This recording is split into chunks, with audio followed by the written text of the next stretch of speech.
Au lendemain de la fin du mandat de la 49e législature, le président Martelly assure qu'il n'entend nullement diriger le pays par décret. Il veut seulement édicter un décret relatif à l'organisation des élections municipales et législatives. Les amendements à la loi électorale n'avaient pas été votés par le Parlement en raison du blocage législatif réalisé par l'opposition radicale. Et le chef de l'État, qui assure qu'aucune grande décision ne nécessitera un décret au cours de cette année, a indiqué aussi que le gouvernement s'évertuait à identifier les problèmes devant être exécutés au cours de cette année. Il y en a plus d'1 millier à finaliser, a soutenu M. Martelly, expliquant que la priorité sera accordée à 400 d'entre eux. Le Premier ministre Evans Paul devra concrétiser les projets lancés par son prédécesseur Laurent Lamotte. On a besoin d'aller aux élections et c'est tout. Pour le reste, on a déjà tellement de projets en cours à finir. On a assez de travail pour cette année qui nous reste, surtout que cette année, une année électorale, la mission première du gouvernement sera d'organiser des élections, de bonnes élections, crédibles, honnêtes, afin qu'on puisse tranquillement dans le calme jusqu'à la passation. En début d'année, M. Martelly avait indiqué que 2015 serait une année électorale. Le Premier ministre devra donc s'assurer d'un bon fonctionnement des institutions en vue de créer les conditions propices à la tenue d'élections crédibles et honnêtes. Le président Martelly a rencontré ce mardi 9 des 10 sénateurs qui sont restés en fonction après la caducité du Parlement. Selon les informations dont nous disposons, cette réunion s'inscrit dans le cadre des consultations engagées par le chef de l'État qui a indiqué ne prendre aucune décision importante sans consulter les 10 sénateurs restants, à savoir François Annick Joseph, Andris Richer, Edwin Zeni, Steven Benoît, Westner Polycarpe, Fritz Carlos Lebon, Lucas Sainville, Joslerme Privert, Jean-Baptiste Bien-Aimé et Francisco de la Cruz. Le président n'est pas responsable de la caducité du Parlement, c'est ce que pense l'un des responsables du parti Remets Haïti. Il s'agit de Jean-Henri Séan, qui a fait savoir que ce sont les parlementaires eux-mêmes qui sont responsables du dysfonctionnement du corps législatif. Il faut rendre justice au groupe 22. Nous-mêmes, dans la proposition, nous sommes tenus à ce que le Parlement ait été en place jusqu'au mois d'avril. Nous te voyons un texte écrit et nous défendons point de vue. Mais nous ne pas comprendre ce qui est passé. Nous, le Parlement lui-même décidé faire harakiri. Nous, les sénateurs décidé eux-mêmes de pas faire réunion pour être capable de battre tête et prolongation. Bon, ça peut partir d'une stratégie. Si son stratégie c'est qu'on est côté pour arriver avec elle, mais moi-même je regrette en pile que aujourd'hui nous allons l'obliger de vivre situation sans Parlement. Il est un fait que nous avons un Parlement, mais un Parlement dysfonctionnel parce qu'il y a 10 sénateurs qui étaient. Par contre, pour qui ça y aller, moi je regrette y aller, mais je capte toujours servi. Je dis, moi je pense avec les hommes politiques, avec le président de la République, le Premier ministre et tous ceux-là qui sont les acteurs politiques, nous sommes capables de jouer une formule pour nous traverser des moments difficiles. Moments difficiles, mais cependant éprouvants, mais exaltants tout, dans politique pour qu'on ait un moment ça, et ça va permettre nous comment nous-mêmes haïtiens nous mettre tête nous ensemble pour nous faire payer un machin. Diriger par décret, non. Et je crois qu'il ne faut pas peur ça. Le président dit, et nous-mêmes dans le groupe 22, nous demandons, nous faisons exigence là depuis dans la proposition que le président n'est pas capable de diriger par décret parce qu'en démocratie, nous ne pouvons pas quitter tout pouvoir dans mon seul monde. Nous voulons équilibre des pouvoirs. Et pour ça, nous avons proposé que le président, si nous arrivons dans une situation par un Parlement, le président va le prendre certainement les décrets obligatoires, essentiels, urgents, pour permettre que le pays continue à fonctionner. Qui décret lié? C'est le décret électoral là, parce qu'on ne peut pas faire élection sans décret électoral. Qui c'est règle du jeu. Et deuxièmement, comme vous avez des moyens ou avez besoin pour l'élection, en fait, le président, à la limite, capable de prendre l'autre décret qui c'est décret sous budget. Après ça, le président lui-même, maintenant, dans la radio, il prend engagement pour ne pas entrer dans la dynamique de faire décret. Parce que le pays a rien contre loi pour fonctionner. Avec les arrêtés, le président a fait le pays à fonctionner. Décret qui est important, c'est décret électoral avec décret sous budget. Et c'est là lui-même seulement le président prend.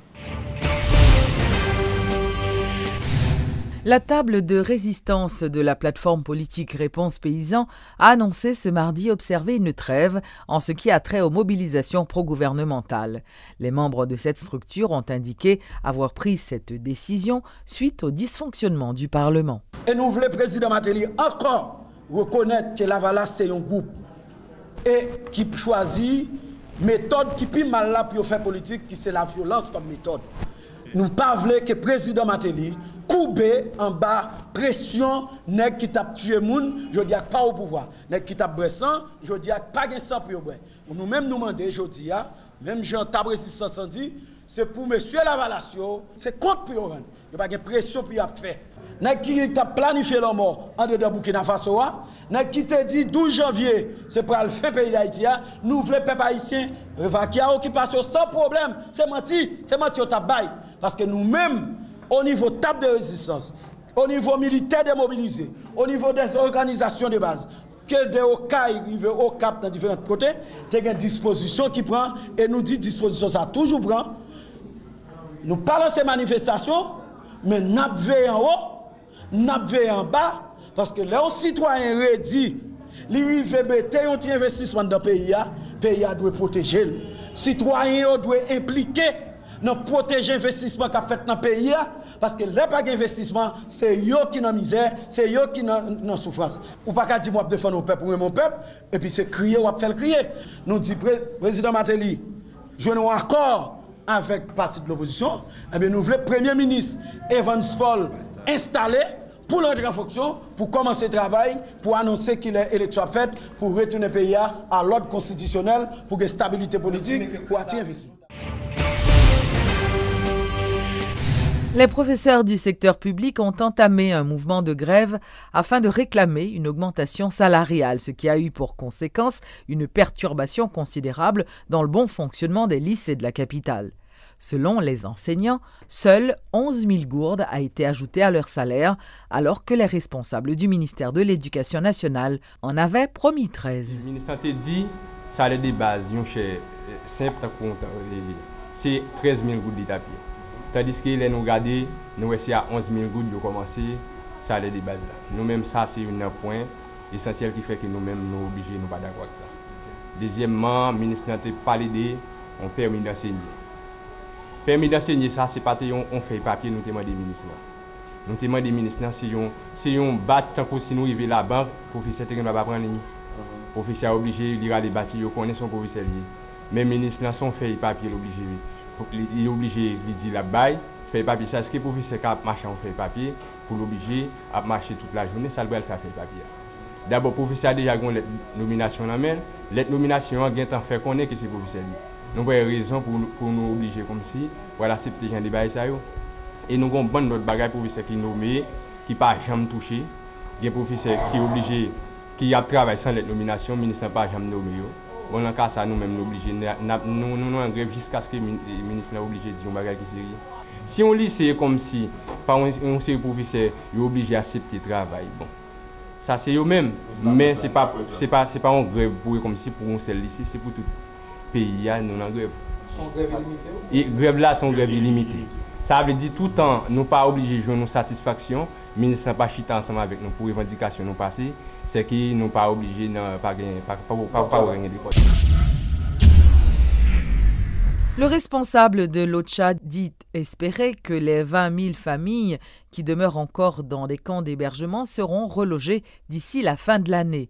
Johan Pellman, qui explique que plusieurs options sont à l'étude actuellement, se dit confiant dans la bonne volonté des bailleurs de fonds. Il y en a encore 62 000 pour lesquels on n'a actuellement pas de financement pour des solutions comme par exemple les subsides au loyer. Ce sont des solutions qui ont été utilisées pour fermer beaucoup de camps.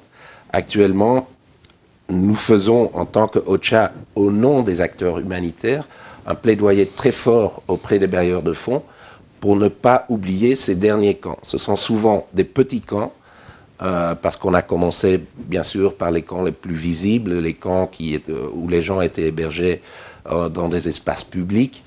On s'est mis derrière le plan C6 du gouvernement Mais maintenant qu'on était arrivé un peu à la fin du problème du déplacement, parce qu'il y avait 1,5 million de personnes déplacées juste après le tremblement de terre, ces gens, qui sont souvent les plus vulnérables, sinon ils ne se trouveraient pas encore sous des bâches 5 ans après le tremblement de terre. Donc ils ont besoin de l'aide, d'une assistance de partenaires pour retrouver une vie digne.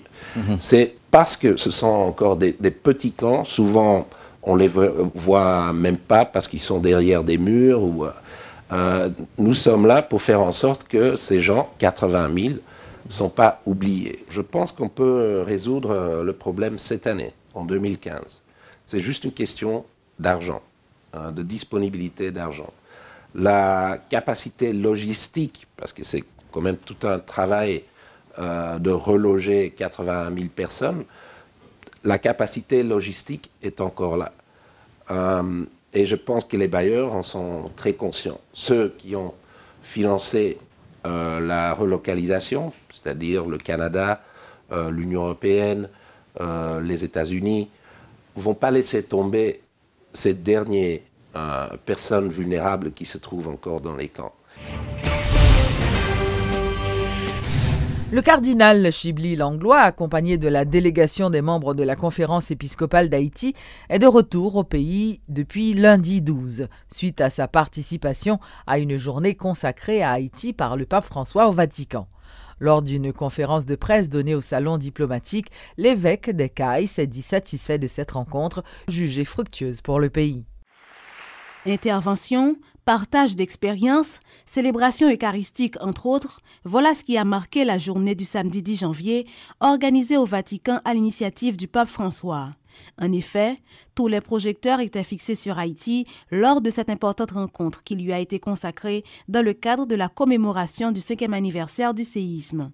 L'occasion pour le Saint-Père ainsi que pour tous les participants d'avoir une pensée spéciale pour le pays et aussi d'exprimer à nouveau leur solidarité envers le peuple haïtien. Un geste fraternel apprécié par la délégation haïtienne qui s'en est montrée très reconnaissante. Le cardinal Chibli Langlois témoigne. Mais ça qui était plus intéressant, c'est l'intervention Pape François lui-même, même dans la journée, dans l'audience que nous avons gagnée ensemble avec lui. Pape François insistait pour dire comme ça que tout ça qu'il a fait, il doit faire pour le monde. Parce que le monde, c'est pour lui tout bagaille. Et ça fait que il voulait ouvrir tout organisme, toute institution qui était là et toute autorité en relation avec Saint-Siège, pour te comprendre que les Haïtiens, les gens qui sont dans le pays, c'est pour lui toute bagaille doyer. Si nous ne faisons pas pour le monde, à ce moment, nous ne faisons pas rien. C'était aussi une opportunité pour le cardinal, au nom de la délégation haïtienne, de présenter un tableau de la situation du pays 5 ans après le tremblement de terre. Des églises et des écoles ont notamment été détruites, dont certaines d'entre elles sont en cours de reconstruction. En dépit de cette situation, l'Église catholique s'engage à aider le peuple haïtien à se relever dans sa mission d'accompagner les plus pauvres et les plus vulnérables, rappelle le président de la conférence épiscopale. Est-ce que nous tournons avec l'argent? Non. Nous ne pas tourner avec l'argent, mais nous tourner avec un pile espoir, D'ailleurs, moi bien content dans la journée ça que nous avons songé tremblement de terre. C'est une journée plus passée n'a crié, mais c'est une journée que nous venons avec un pile espérance dans que nous, un pile espoir dans que nous. D'ailleurs, je crois que Pape François, c'est ça même qu'il voulait. Il voulait que nous fassions situation tristesse, tourner en situation que content. De retour au pays après cette journée de commémoration, le cardinal a estimé que la population doit tirer profit de ce moment de communion et de solidarité. Cette conférence sur Haïti a été jugée fructueuse par Chibli Langlois qui se dit satisfait des résultats obtenus.